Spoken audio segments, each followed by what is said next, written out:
Bom, primeiro, obrigado pela presença de vocês aí no evento. Acho que vocês estão aí desde cedo, sendo literalmente energizados, né, com tudo que vocês estão ouvindo e debatendo. E tem chão, né, porque esse evento é bacana, porque ele vira uma balada depois, né, ele vai até às 10 da noite.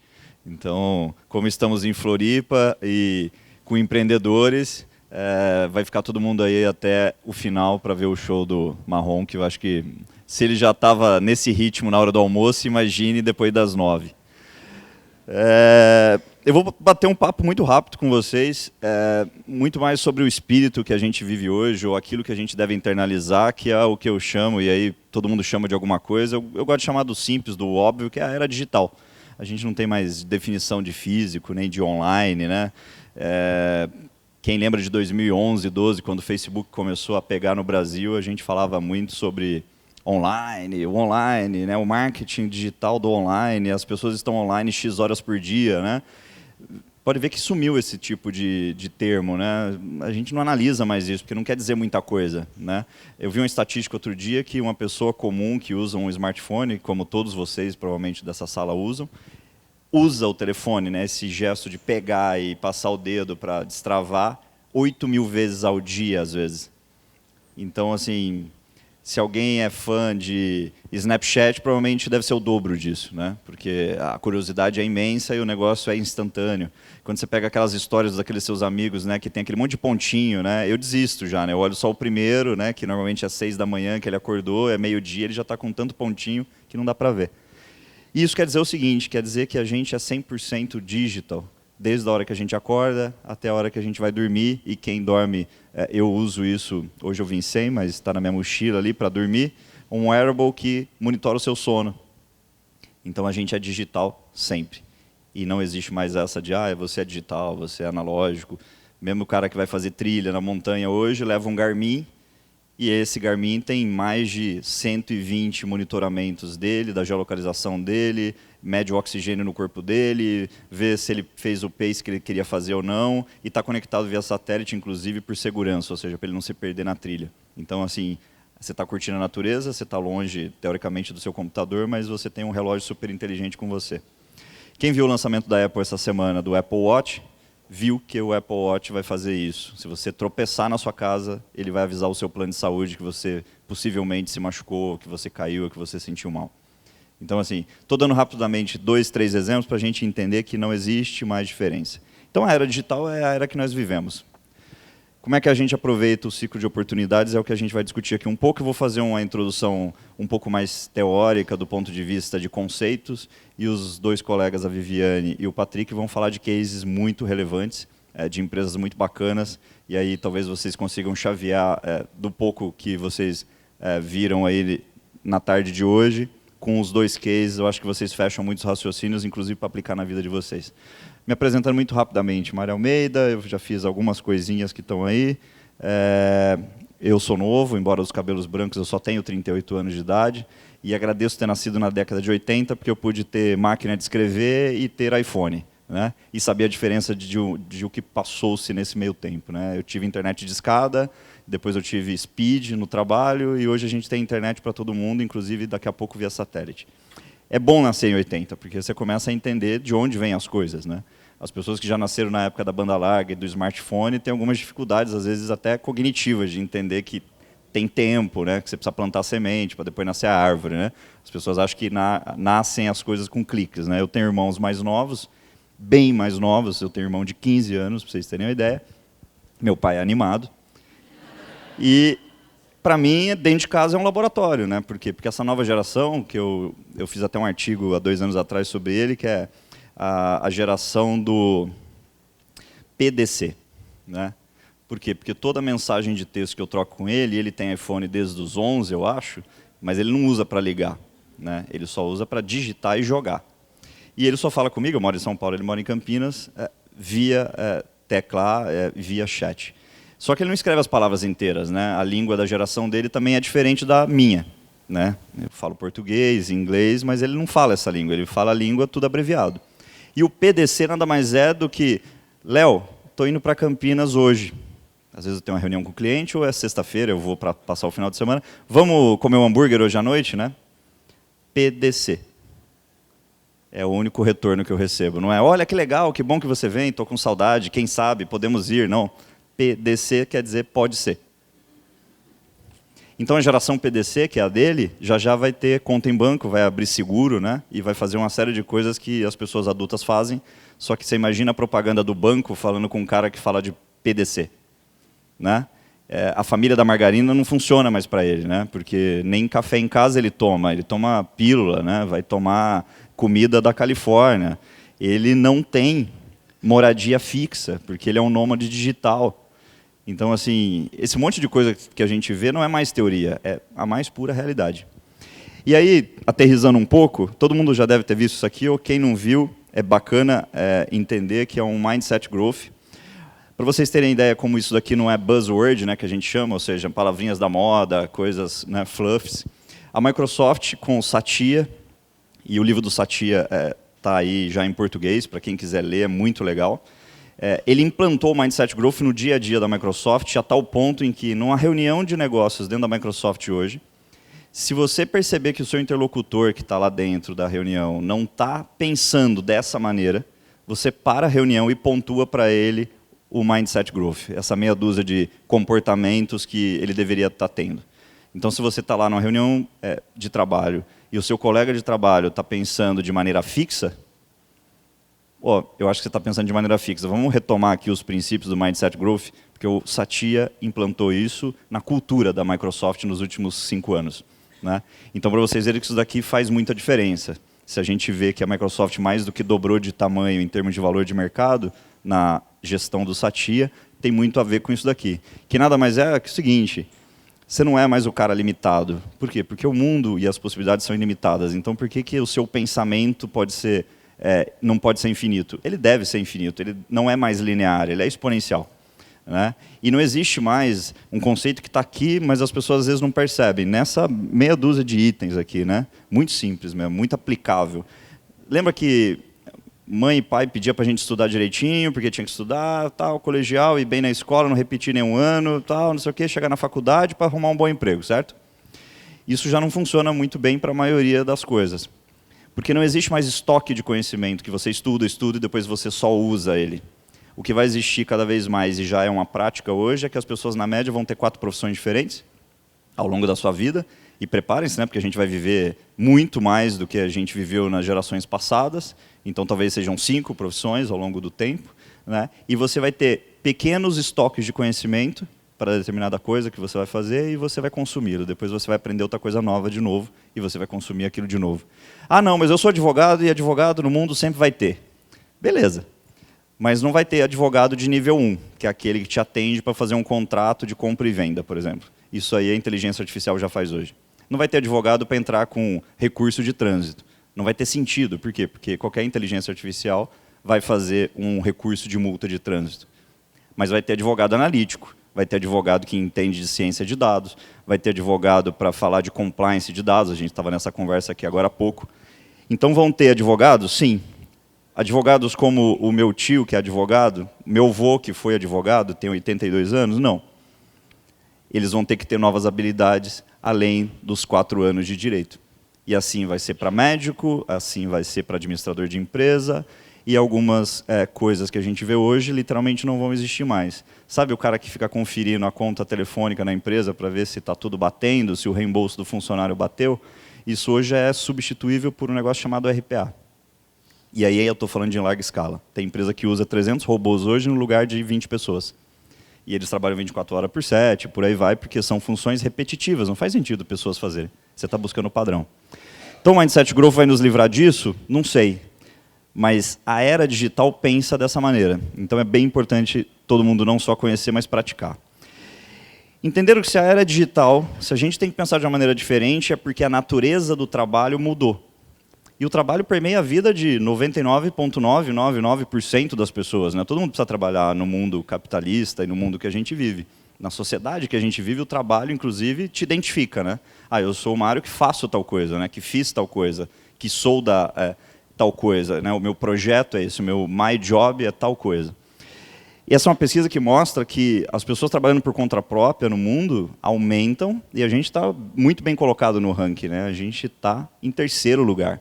Ou seja, isso é irreversível, não é a crise, não tem nada a ver com crise, isso é um comportamento, né? O primeiro lugar ali que a Colômbia ostenta, a Colômbia não está em crise, né? É o contrário, é um país que está crescendo, e crescendo muito bem organizado. É porque a natureza do trabalho mudou. Significa o seguinte, não tem emprego para todo mundo, mas tem trabalho para um monte de gente. E talvez aqui vocês sejam um público até mais tranquilo de entender isso, porque muita gente aqui pode ser designer que trabalha em casa, no cowork, né?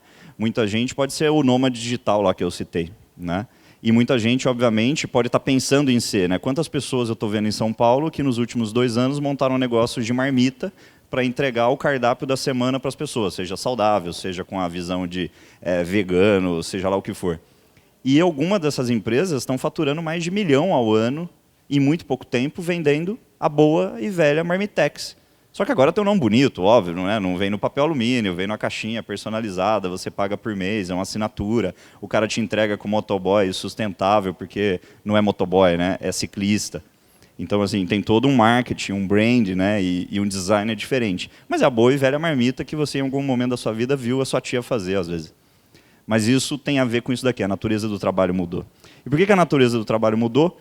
Porque a tecnologia hoje ela é tão simples, ela está tão acessível, que a Microsoft não faz software sozinha mais. Qualquer um de vocês pode fazer. Ou seja, não precisa trabalhar na Microsoft para trabalhar com o sistema, você pode trabalhar da sua casa. Inclusive usando a infraestrutura da Microsoft de graça, porque eles têm programas para as pessoas fazerem isso. O Google tem programa para as pessoas fazerem isso. Como a natureza do trabalho mudou, como as coisas hoje têm que ter um mindset growth, vejam os últimos 50 anos. Não, desculpe, esse gráfico só tem os últimos 6 anos. Eu estou falando de 2011 para 2015. 17 fica um pouco poluído demais, ali não dá nem para enxergar. Isso é o número de empresas que são consideradas unicórnio, que está na moda, né? Enfim, a gente teve até o palestrante da 99 aqui mais cedo, o Renato. É um unicórnio, empresas com valuation de $1 bilhão.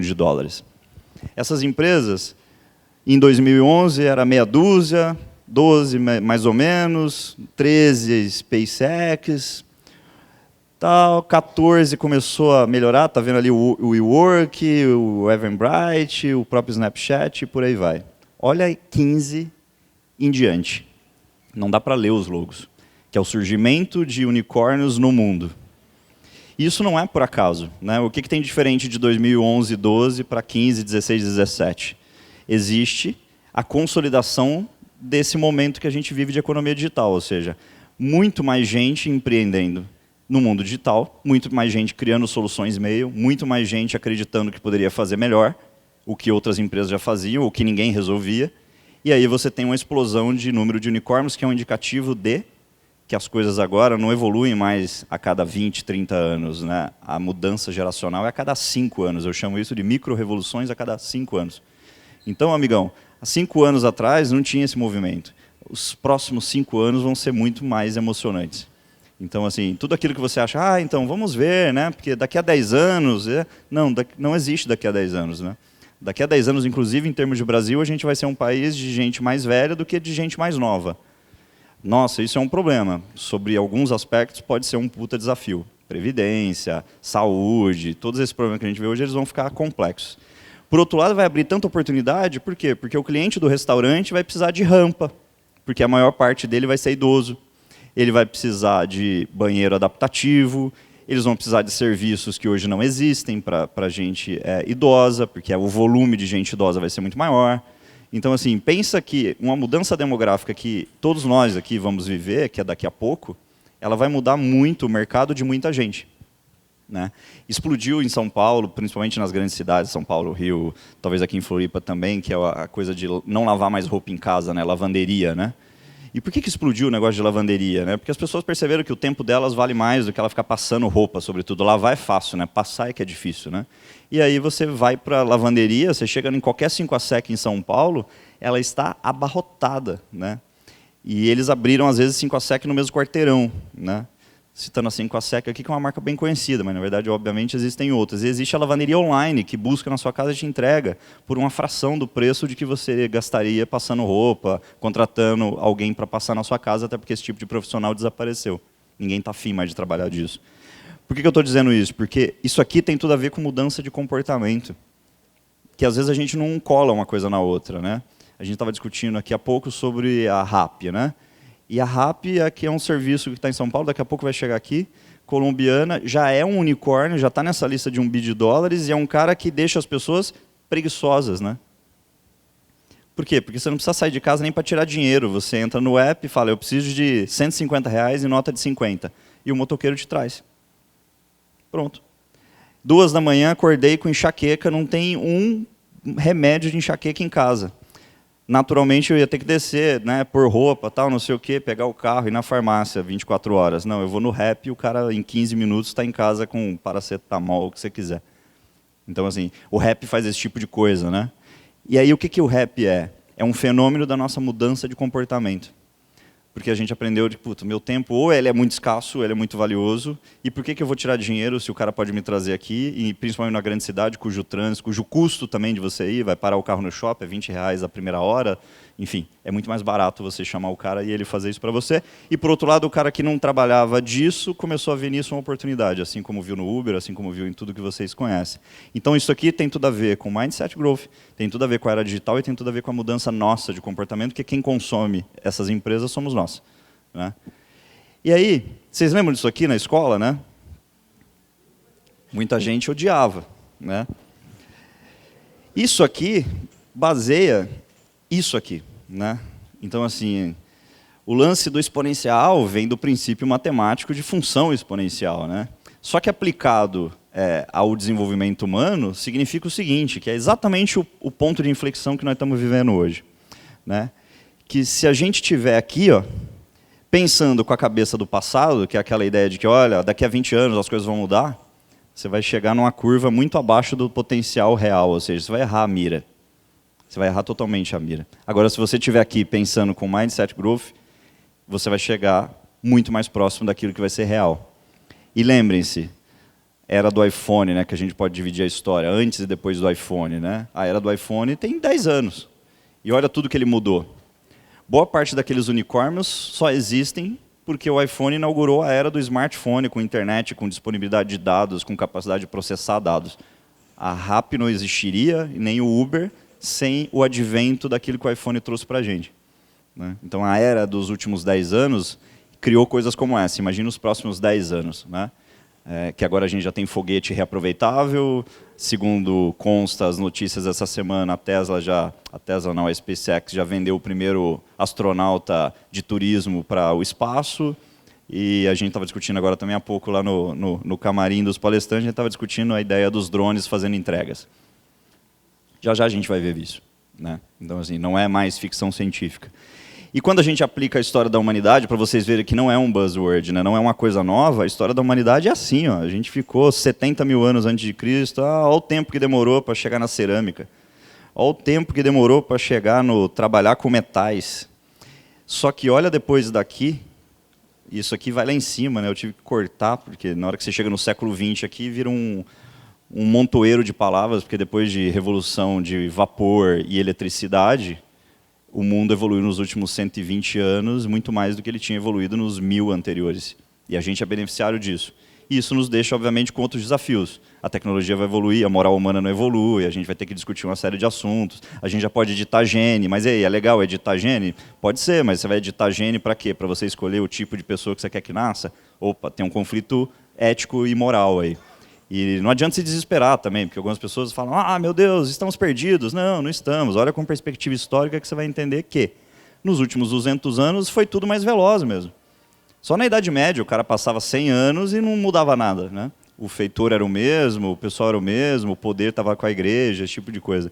Agora não, o poder muda de mão muito rápido. Aplicado na computação, todo mundo conhece. Né? Saímos lá de um prédio e chegamos no smartphone. E não precisou de 100 anos para isso, né? Não precisou, literalmente. E aplicado aos negócios, mesma coisa. E aqui talvez seja a parte mais importante de todo mundo aqui que empreende, que tem o seu negócio, seja pequeno, seja consolidado, seja o consolidado que está mudando, seja o pequeno que já precisou mudar porque a sua ideia não está andando. É que você tem que ter um pensamento contínuo de construção, que é um PDCA, né? Constrói, melhora, constrói de novo, Porque o seu público muda muito rápido, os conceitos mudam muito rápido. Então, aplicar isso ao negócio faz toda a diferença, porque aquele pensamento de vamos devagar, um passo de cada vez, obviamente que do ponto de vista financeiro você tem que administrar a empresa com responsabilidade, mas do ponto de vista de mercado, você tem que ser ousado, você tem que assumir risco, você tem que abraçar a incerteza, né, que a gente fala. Mas isso vai dar certo? Não sei, cara, mas vamos fazer?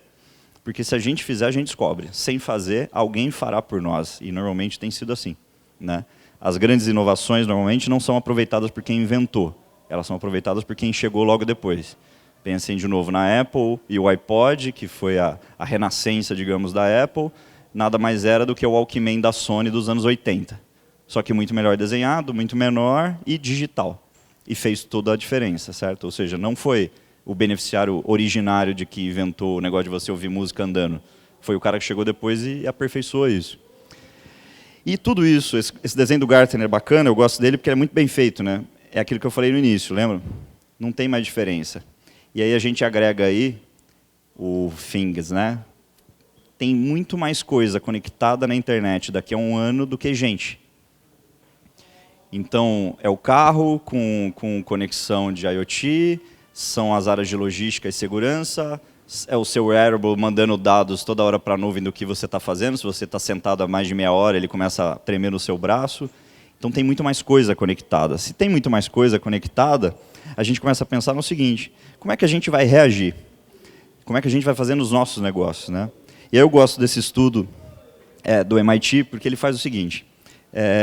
Ele viu que não precisa ser só uma empresa digital. Você pode ser uma empresa tradicional, entre aspas, né, que já existe, né, e ser um mestre digital, que é o que ele diz. E ele estudou algumas dessas empresas, que muitas delas vocês conhecem, algumas existem no Brasil, e ele foi a fundo, ele foi descobrir o seguinte: o que é que esses caras estão fazendo de diferente?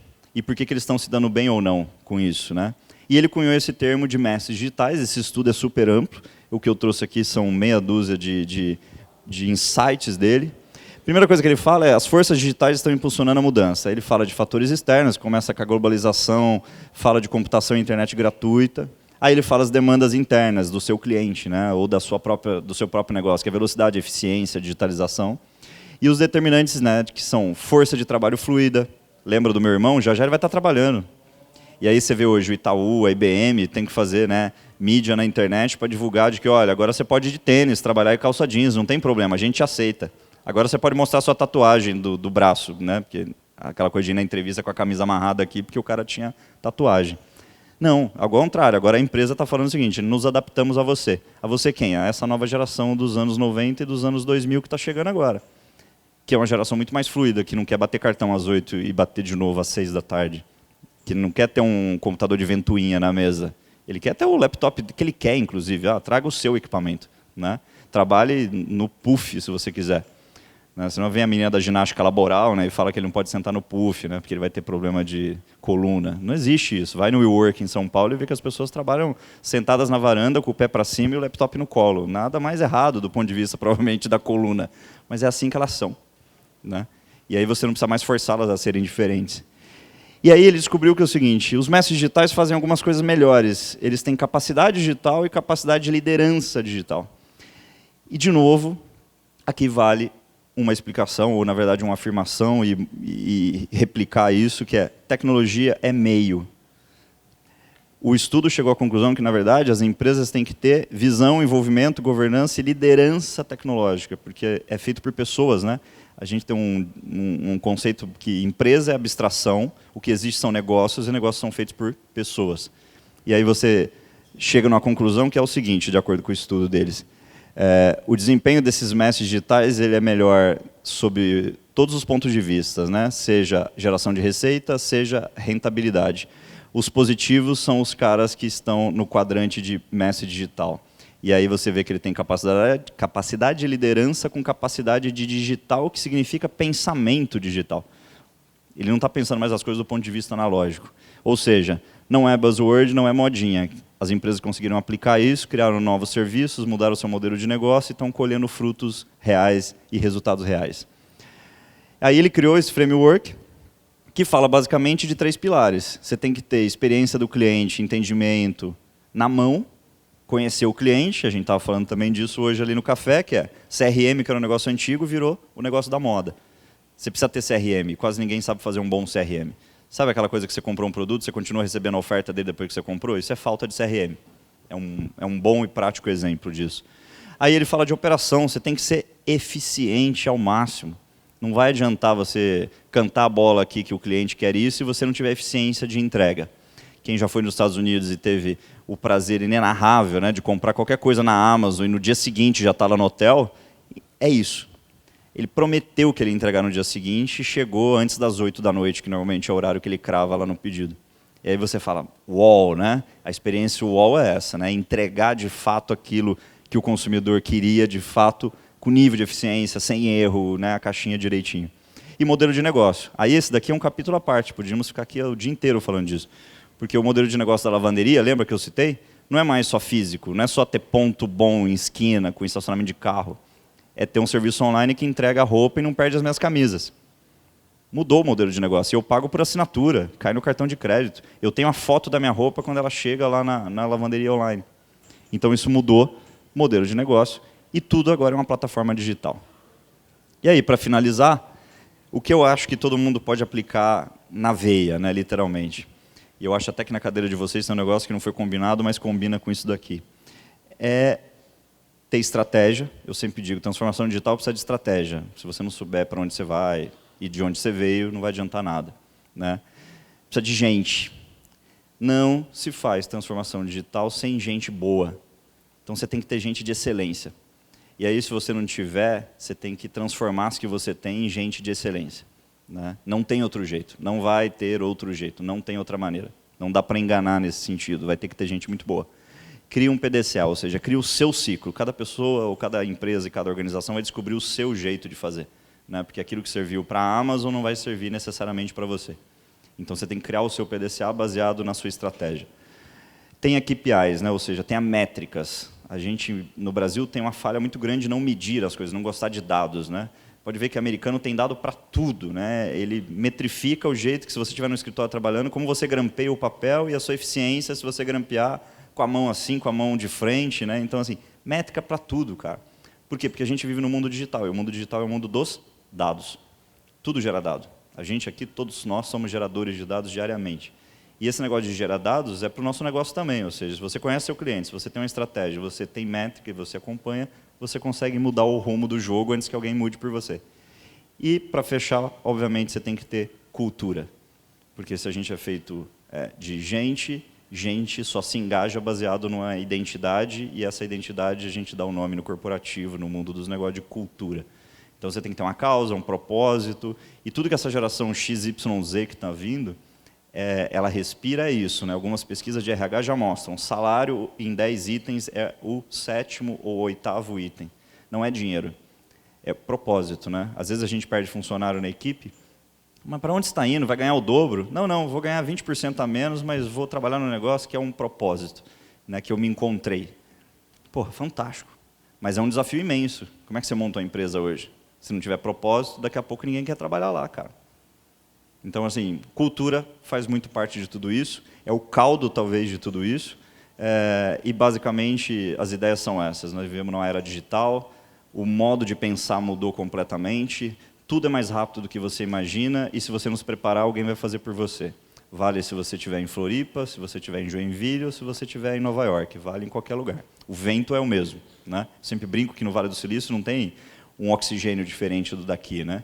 Só que lá tem um ambiente que propicia as pessoas fazerem coisas literalmente inovadoras e tudo mais. E tem, obviamente, funding, tem um ecossistema que funciona há muito tempo, desde a década de 60. Mas aqui a gente tem o mesmo nível de oxigênio, talvez uma beleza até mais interessante do que a deles. A gente só precisa ter o mindset, porque o mindset é próprio de cada um, né? Então, se a gente tiver isso, a gente constrói grandes coisas, independente de onde você estiver. Eu acho que essa deve ser a ambição de todos vocês que estão aqui sábado o dia inteiro, né, que vocês poderiam estar fazendo qualquer outra coisa.